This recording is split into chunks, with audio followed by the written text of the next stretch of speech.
नवरात्रि व्रत कथा के अनुसार एक बार बृहस्पति जी ने ब्रह्मा जी के समक्ष चैत्र व आश्विन मास के शुक्ल पक्ष में पड़ने वाले नवरात्र का महत्व जानने की इच्छा जताई। उन्होंने कहा, इस व्रत का क्या फल है, इसे किस प्रकार किया जाता है, सबसे पहले इस व्रत को किसने किया, ये सब विस्तार से कहिए।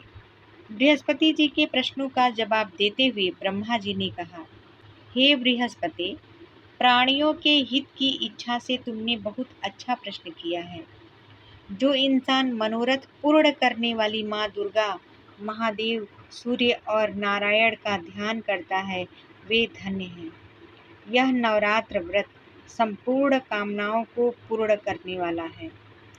इस व्रत को करने से पुत्र सुख, धन, विद्या और सुख मिलता है।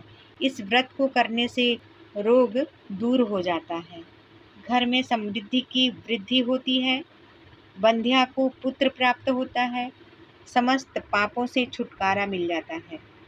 जो मनुष्य इस नवरात्र व्रत को नहीं करता, वह अनेक दुखों को भोगता है।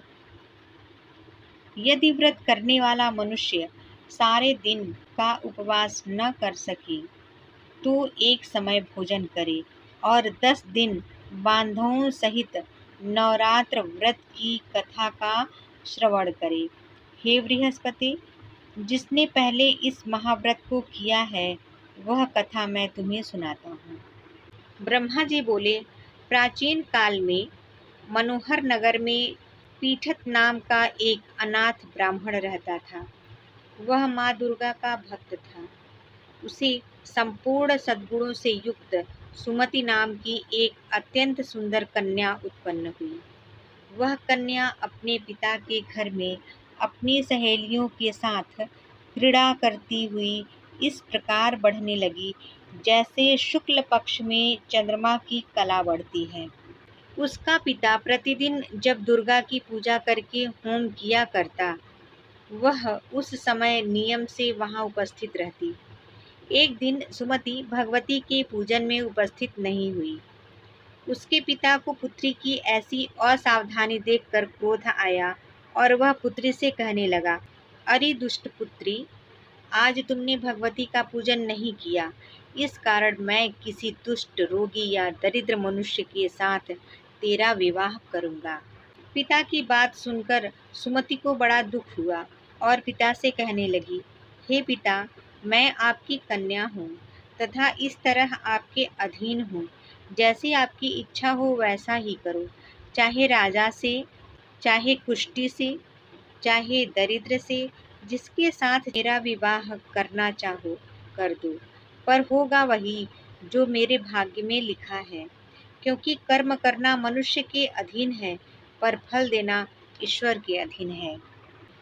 कन्या के निर्भयता से कहे हुए वचन सुन उस ब्राह्मण ने क्रोधित हो अपनी कन्या का विवाह एक कुष्टी के साथ कर दिया और अत्यंत क्रोधित हो पुत्री से कहने लगा, हे पुत्री, अपने कर्म का फल भोगो, देखें भाग्य के भरोसे रहकर क्या करती हो। पिता के ऐसे कटु वचनों को सुन सुमति मन में विचार करने लगी, अहो, मेरा बड़ा दुर्भाग्य है जिससे मुझे ऐसा पति मिला। इस तरह अपने दुख का विचार करती हुई वह कन्या अपने पति के साथ वन में चली गई और डरावने उस निर्जन वन में उस रात्रि को वह अत्यंत ही कष्ट से व्यतीत की। उस गरीब बालिका की ऐसी दशा देख देवी भगवती ने पूर्व पुण्य के प्रभाव से प्रकट हो सुमति से कहा, हे दीन ब्राह्मणी, मैं तुमसे प्रसन्न हूँ। तुम जो चाहो सो वरदान मांग सकती हो। भगवती दुर्गा का यह वचन सुन ब्राह्मणी ने कहा, आप कौन हैं? ब्राह्मणी का ऐसा वचन सुन देवी ने कहा कि मैं आदि शक्ति भगवती हूँ और मैं ही ब्रह्म विद्या व सरस्वती हूँ। प्रसन्न होने पर मैं प्राणियों का दुख दूर कर सुख प्रदान करती हूँ। हे ब्राह्मणी, मैं तुझ पर तेरे पूर्व जन्म के पुण्य के प्रभाव से प्रसन्न हूँ। तुम्हारे पूर्व जन्म का वृत्तांत सुनाती हूँ, सुनो। तुम पूर्व जन्म में निषाद की पुत्री थी और अति पतिव्रता थी। एक दिन तुम्हारे पति निषाद ने चोरी की। चोरी करने के कारण तुम दोनों को सिपाहियों ने पकड़ लिया और जेल खाने में कैद कर दिया। उन लोगों ने तुझको और तेरे पति को भोजन भी नहीं दिया। इस प्रकार नवरात्र के दिनों में तुमने न तो कुछ खाया और ना ही जल पिया। इस प्रकार 9 दिन तक नवरात्र का व्रत हो गया। हे ब्राह्मणी, उन दिनों में जो व्रत हुआ, इस व्रत के प्रभाव से प्रसन्न होकर मैं तुझे मनोवांछित वर देती हूँ। तुम्हारी जो भी इच्छा हो सो मांग लो। इस प्रकार माँ दुर्गा के वचन सुनकर ब्राह्मणी बोली, अगर आप मुझ पर प्रसन्न हैं तो हे माँ दुर्गे, मैं आपको प्रणाम करती हूँ। कृपा करके मेरे पति का कोढ़ दूर कर दो। देवी ने कहा, उन दिनों तुमने जो व्रत किया था, उस व्रत का एक दिन का पुण्य पति का कोढ़ दूर करने के लिए अर्पित करो। उस पुण्य के प्रभाव से तेरा पति ठीक हो जाएगा। इस प्रकार देवी के वचन सुनकर वह ब्राह्मणी प्रसन्न हुई और पति को निरोग कहने की इच्छा से जब उसने तथास्तु ऐसा वचन कहा, तब उसके पति का शरीर कुष्ठ रोग से रहित हो गया। वह ब्राह्मणी पति को देख देवी की स्तुति करने लगी। हे माँ दुर्गे, आप दुर्गति को दूर करने वाली हैं, तीनों लोकों का संताप हरने वाली, समस्त दुखों को दूर करने वाली, रोगी मनुष्य को निरोग करने वाली, प्रसन्न हो वांछित वर देने वाली और दुष्टों का नाश करने वाली जगत की माता हो। हे अम्बे, मुझ निरपराध अबला को मेरे पिता ने कुष्ठी मनुष्य के साथ विवाह कर घर से निकाल दिया। पिता से तिरस्कृत निर्जन वन में विचरण कर रही हूँ। आपने मेरा इस विपदा से उद्धार किया है। हे माता, आपको प्रणाम करती हूँ, आप मेरी रक्षा करो।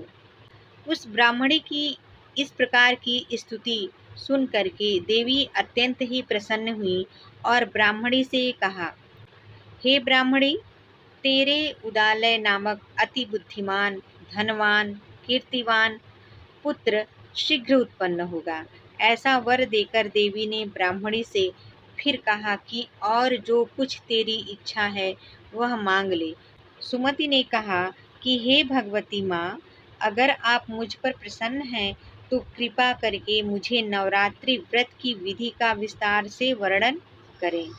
ब्राह्मणी के वचन सुन करके माँ दुर्गा ने कहा, हे ब्राह्मणी, मैं तुम्हें संपूर्ण पापों को दूर करने वाले नवरात्रि व्रत की विधि बतलाती हूँ। चैत्र मास के शुक्ल पक्ष की प्रतिपदा से लेकर 9 दिन तक व्रत करें। यदि दिन भर का व्रत ना कर सकें तो एक समय भोजन करें। शुभ मुहूर्त में घट स्थापन करें और वाटिका बनाकर उसको प्रतिदिन जल से सींचें।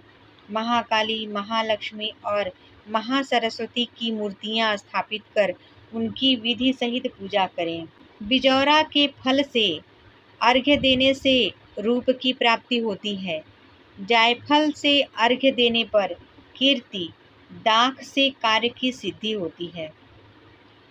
आंवले से सुख की प्राप्ति और केले से अर्घ्य देने से आभूषणों की प्राप्ति होती है। इस प्रकार पुष्पों व फलों से अर्घ्य देकर व्रत समाप्त होने पर 9वें दिन विधि विधान पूर्वक हवन करें। खांड, घी, गेहूँ, शहद, जौ, तिल, बेल, नारियल, दाख और कदम्ब जैसी विभिन्न सामग्रियों से हवन करें। आंवले से कीर्ति की और केले से पुत्र की, कमल से राज सम्मान की और दाखों से संपदा की प्राप्ति होती है। खांड, घी, नारियल, शहद, जौ और तिल तथा फलों से होम करने से मनोवांछित वस्तु की प्राप्ति होती है। व्रत करने वाला मनुष्य इस विधि विधान से होम करके आचार्य को अत्यंत नम्रता के साथ प्रणाम करे और यज्ञ की सिद्धि के लिए उसे दक्षिणा दें।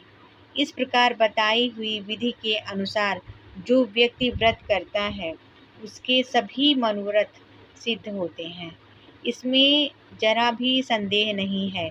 इन 9 दिनों में जो कुछ भी दान आदि दिया जाता है उसका करोड़ों गुना फल मिलता है। इस नवरात्रि में व्रत करने से अश्वमेध यज्ञ का फल प्राप्त होता है।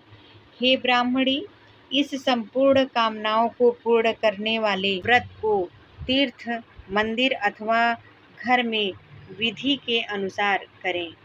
ब्रह्मा जी बृहस्पति जी से बोले। इस प्रकार ब्रह्माणी को नवरात्रि व्रत विधि बताकर देवी अंतर्ध्यान हो गईं। अतः जो मनुष्य या स्त्री इस व्रत को भक्तिपूर्वक करता है वह इस लोक में सुख प्राप्त कर अंत में मोक्ष की प्राप्ति करता है। ब्रह्मा जी बृहस्पति जी से कहते हैं कि यह इस दुर्लभ व्रत का महात्म्य है जो मैंने तुम्हें बताया है। ऐसा सुन बृहस्पति जी आनंद से प्रफुल्लित हो गए और कहने लगे कि हे ब्रह्मन, आपने मुझ पर अत्यंत ही कृपा की है जो मुझे इस व्रत का महत्व सुनाया। ब्रह्मा जी बोले कि हे बृहस्पति, यह देवी भगवती संपूर्ण लोकों का पालन करने वाली हैं। इस महादेवी के प्रभाव को कौन जान सकता है? इसलिए प्रेम से बोलिए माता देवी भगवती की जय। तो यह कहानी यहीं पर समाप्त होती है। माता रानी की कृपा आप पर बनी रहे और माता रानी की कृपा पाने के लिए आप कमेंट में जय माता दी ज़रूर लिखें, जिससे कि माता का आशीर्वाद आपको प्राप्त हो सके। और चैनल को सब्सक्राइब कर लें, साथ में बेल आइकन को भी प्रेस कर लें, जिससे कि हमारी आगे आने वाली जो भी वीडियो है उसका सूचना आपको मिलता रहे। जय माता दी।